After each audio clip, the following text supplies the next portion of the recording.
Dang, look at all this cool movie memorabilia. I don't want to buy all this, but they even have a firebolt. That was the fastest broomstick in like 1994. Ah, I could commute to work in no time. Surely it can't be too bad if I just... Oh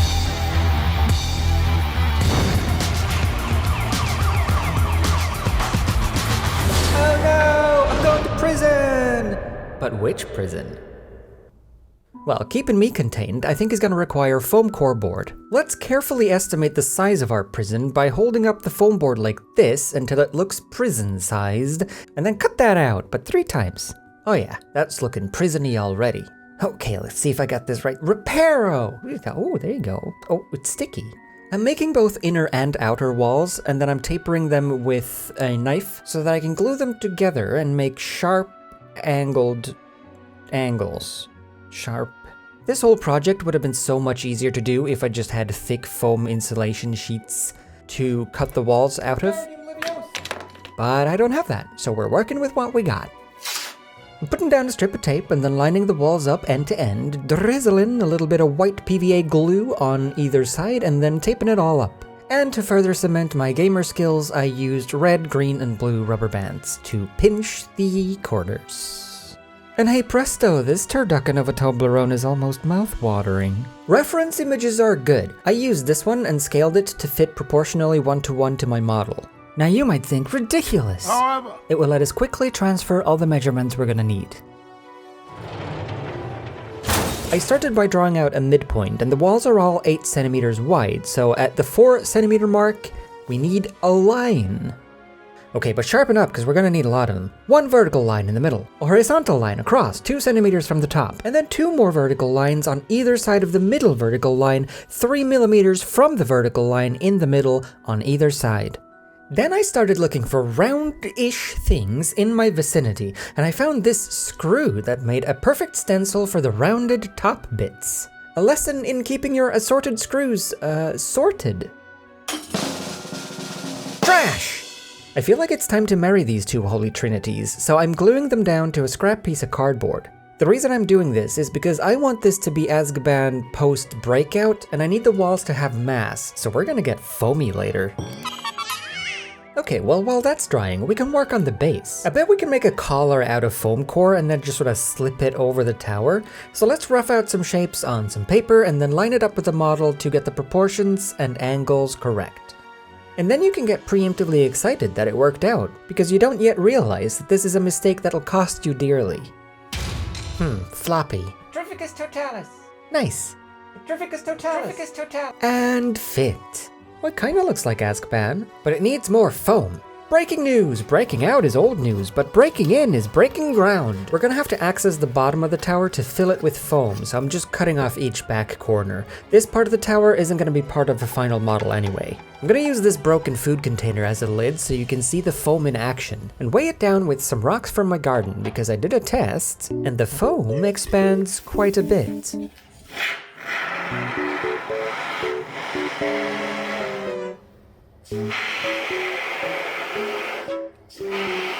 It was at this moment.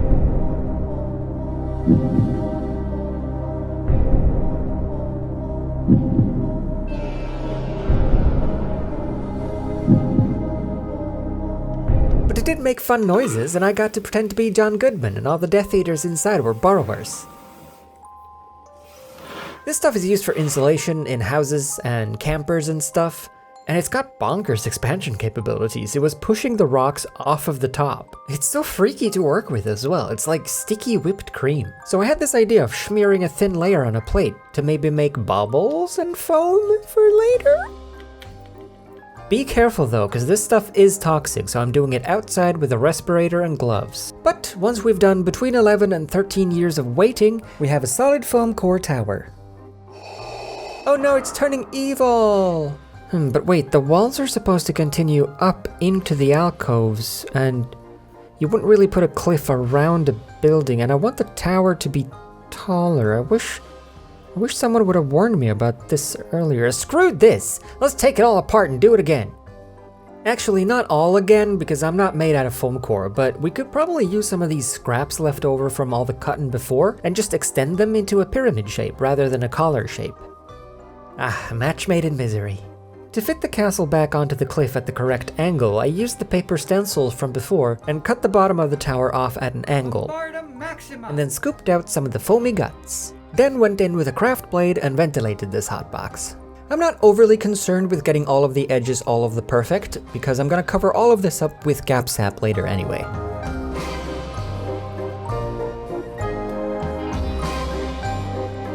Accio!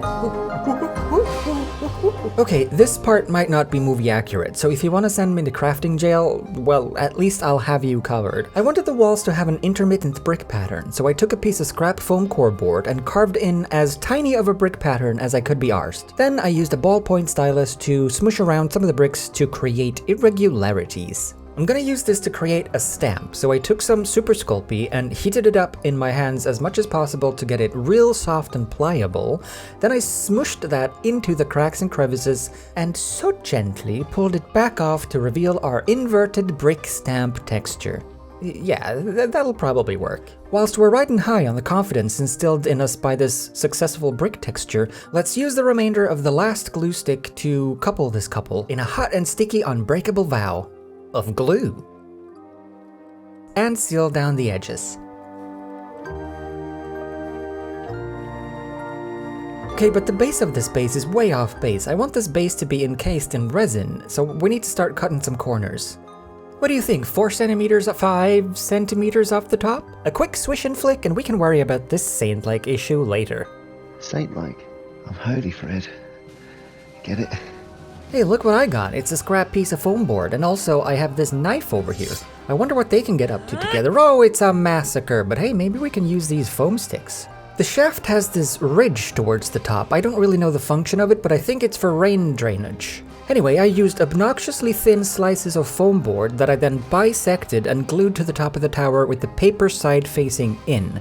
Both for a stronger bond, but also to retain some unevenness and coarse surface facing out. Okay, I can't take it anymore. I'm jonesing for some foam. Let's fill up the base with more of this expanding foam in a somewhat futile attempt to simulate the natural rock formation that the tower is built upon. This faux foam cliff phone footage is underwhelming. I guess we'll put some more. So using a saw and a really funky wrist position, we can cut this down and then sand it flat so that we have a nice solid base. The wizard aesthetic is often whimsical, but I still want to use a level to level the tower out. So I'm going back and forth between sanding and checking, and eventually we hit perfection. Hey, look at this stick I got. This is piece of a frame from a painting that had broken, and I figured maybe we can cut this up and use it as a frame for the resin base of the tower base. So let's quickly rough out a shape for the base and then use boring maths and degrees to properly cut it out. I don't have one of those cool angled saws, so I had to cut the pieces of the frame manually. They're not perfect, but it works. And you know what's super satisfying? Check out how well the foam board fits into the groove that would otherwise hold the painting. Okay, glove up, because it's goo time. We're gonna mix up some carpenter spackle, and some carpenter spackle, some glue, and a bit of water. I have no recipe or proportions for this, I just sort of mix things that I feel like mixing at the time of mixing, and it usually turns into a fun little cream. Spackle on its own has a tendency to crack a bit when it dries, so I'm convincing myself that mixing in a bit of glue adds a bit of flexibility. So then it's just a matter of slobbering this glue goo all over the place. I'm not too worried about surface texture yet, because I know that I'm gonna go in with another layer of this, so this is mostly about coverage to get a unanimous surface.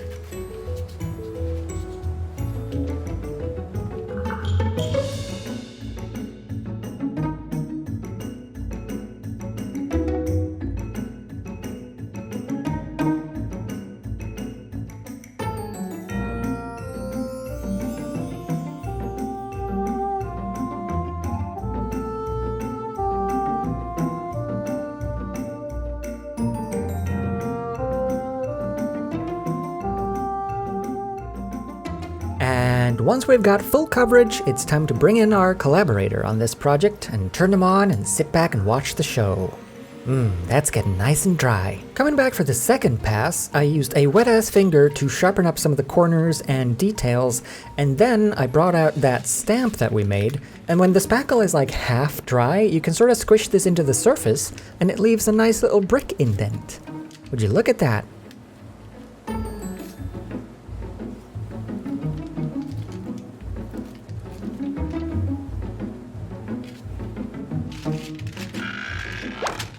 I forgot to film this bit, but I added a rim up top as well, in the same way I added the ridge around the top of the tower. I'm fully aware that this is a punishable offense, so you can send me to this cell right here to atone for my sins.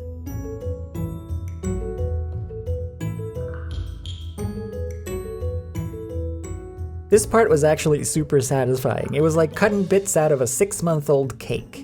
I'm scuffing up the corners a bit and then giving it a slap for being naughty. Then I'm filling the hole with some more of the carpenter spackle and using a silicone tool to poke some dimples into the goop and simulate cells that have been busted out of. Next, it's time for magic. Oh, would you look at that? How'd they do that? Something I've learned from watching other crafters around YouTube is to top coat models in a mixture of matte Mod Podge and black acrylic paint. I don't have any Mod Podge though, so we're gonna work with what we got. Oi, hey, hands off! Painting! Another thing that I've learned from watching Studson Studios a lot is to mix yellow and brown as a base for rock texture. This is supposed to be done over white, and keen-eyed viewers might notice that I'm doing it on black. So it didn't necessarily turn out as good as it could have, but that's okay. The idea here is that the yellow and the brown will act as shifting colors in the foundation, and then on top of that you add a brown wash. You let that dry, and then a black wash. This was way too strong though. I should have diluted it way more than this, but lessons learned.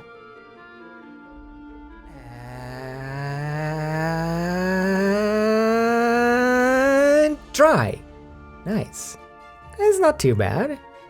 A little muddy, a little murky, but hey, we're gonna ruin all of this later anyway. This is where we regain our confidence. I mixed some white paint with barely any brown paint, and then I swiftly glanced at the puddle of paint while lightly whisking the brush near the model for that nice highlight. Next, let's fill the alcoves with just pure black paint so that you can't really tell that it's just foam in there. Oh yeah, and add this little lookout tower post to the top of the tower.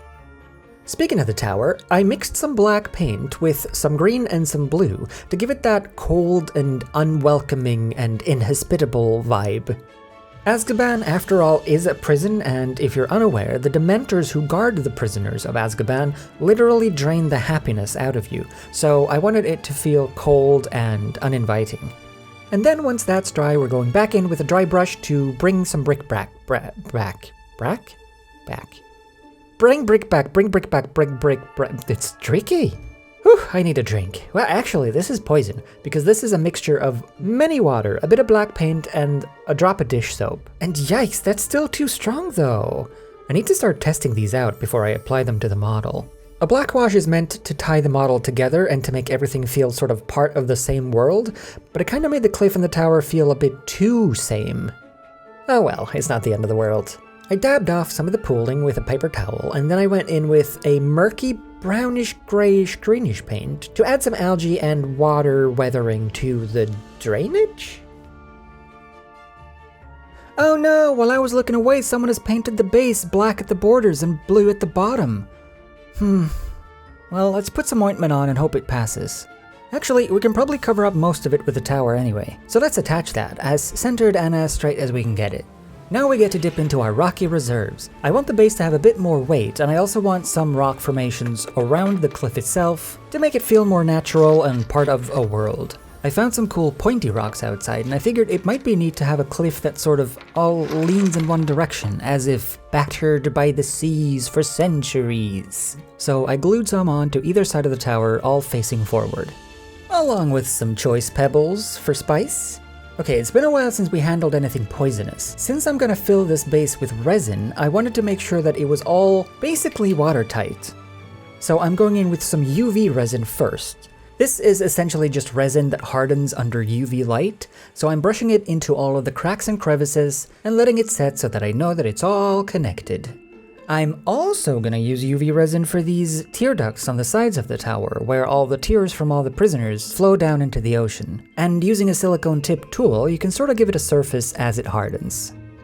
I'm also using the tip of a toothpick dipped in some of the resin to draw on some of these nervous sweats from all the limelight the prison is getting lately. This stuff is kinda nuts though. Look, there's a little bit left on the bottom of this tinfoil thing. I'm just gonna put the toothpick delicately into it, shine it with some UV light, and look, it's just there now. What, build space out of this. Okay, the movie castle doesn't really have moss and stuff on it, but it's not like I'm not gonna flock this up a little bit. So I'm mixing some fine green turf with some glue and a bit of water for a nice moss sauce. Oh, careful. It looks kind of light and creamy now, but the glue dries clear, so this forbidden pesto is gonna dry up all nice and crispy.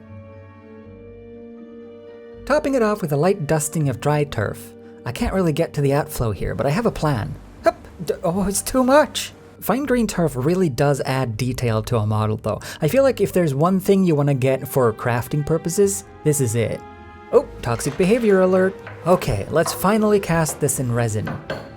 This is a 2-part epoxy resin that you mix 50-50 and then you have about 40 minutes to work with it before it starts to cure. When I ordered the resin, it also came with these little pigment bottles, so I'm mixing together some blue and some green in hopes of getting a deep sea tint? But it kinda ended up more like pool water.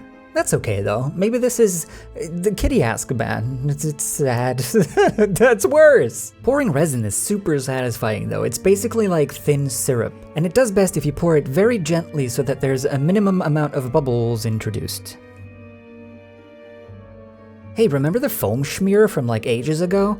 This is what it looks like now. Feel old yet? I really do love the look of these, but I feel like it's a little too cartoony for what we're going for here.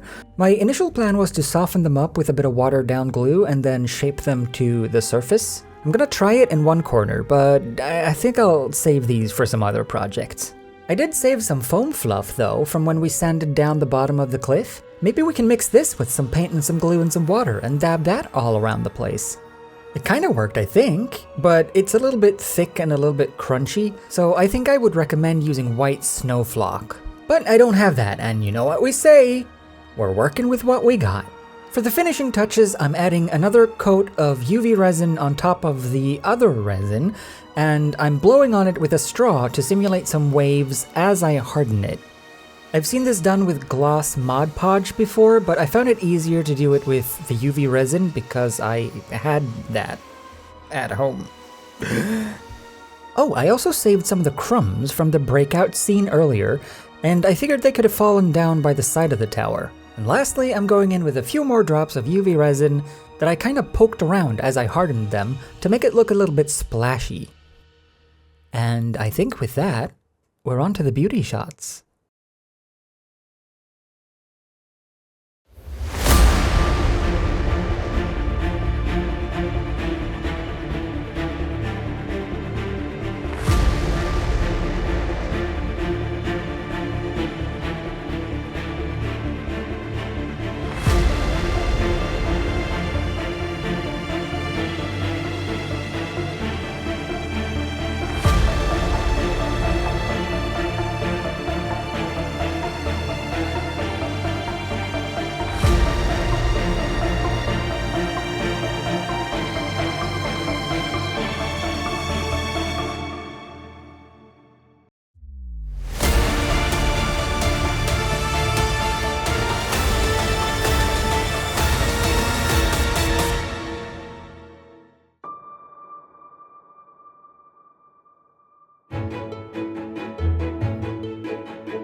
And there we go!